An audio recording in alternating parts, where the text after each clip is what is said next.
السلام عليكم. اليوم طبقنا كنكون تونس، هو من أوراق السبانخ، من فصيلة السبانخ.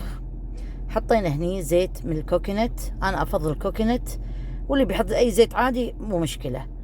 هني عندي أوراق الكنكون يكون منظف وخالص، مع الساق، طماط وبصل فلفل وثوم، تقريبا بين 5-6 فصوص ثوم، أشوحهم مع راس بصل واقلب فيهم لين يعطيني الحمار.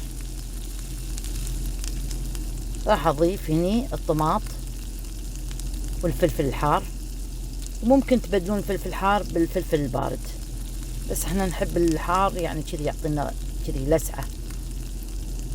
نضيف اوراق الكنكون تميس، وهي هم تعتبر من فصيلة السبانخ. ننطر الخضرة تذبل شوي ونقلب فيها.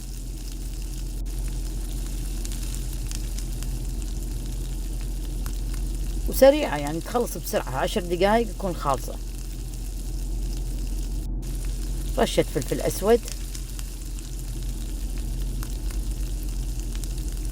طبعا أنا ما راح أحط ملح، فيني صويا صوص.